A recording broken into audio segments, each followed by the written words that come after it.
بسم الله الرحمن الرحيم. قل أوحي إلي أنه استمع نفر من الجن فقالوا إنا سمعنا قرآنا عجبا يهدي إلى الرشد فآمنا به ولن نشرك بربنا أحدا وأنه تعالى جد ربنا ما اتخذ صاحبة ولا ولدا وأنه كان يقول سفيهنا على الله شططا وأنا ظننا أن لن تقول الإنس والجن على الله كذبا وأنه كان رجال من الإنس يعوذون برجال من الجن فزادوهم رهقا وأنهم ظنوا كما ظننتم أن لن يبعث الله أحدا وأنا لمسنا السماء فوجدناها ملئت حرسا شديدا وشهبا وأنا كنا نقعد منها مقاعد للسمع فمن يستمع الآن يجد له شهابا رصدا وأنا لا ندري أشر أريد بمن في الأرض أم أراد بهم ربهم رشدا وأنا منا الصالحون ومنا دون ذلك كنا طرائق قددا وأنا ظننا أن لن نعجز الله في الأرض ولن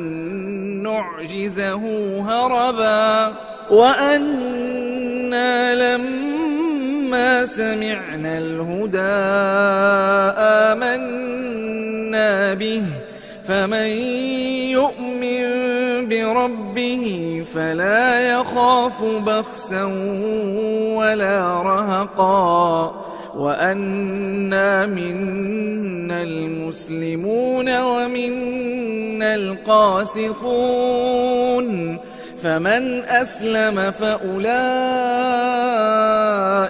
تحروا رشدا وأما القاسطون فكانوا لجهنم حطبا وأن لو استقاموا على الطريقة لأسقيناهم ماء غدقا لنفتنهم فيه ومن يعرض عن ذكر ربه يسلكه عذابا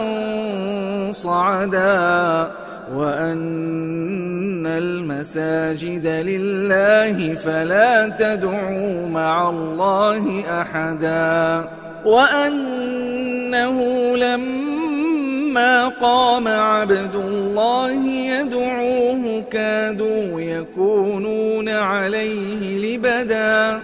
قل إنما أدعو ربي ولا أشرك به أحدا قل إني لا أملك لكم ضرا ولا رشدا قل إني لن يجيرني من الله أحد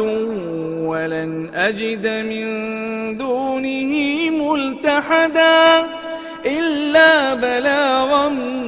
من الله ورسالاته ومن يعص الله ورسوله فإن له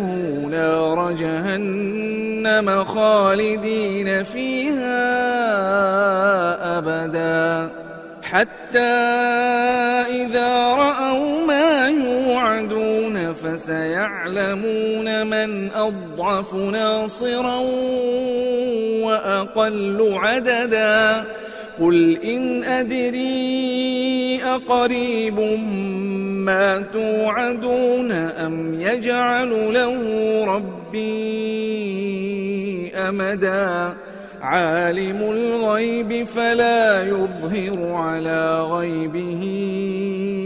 أحدا إلا من ارتضى من رسول فإنه يسلك من بين يديه ومن خلفه رصدا ليعلم أن قد أبلغوا رسالات ربهم وأحاط بما لديهم وأحصى كل شيء عددا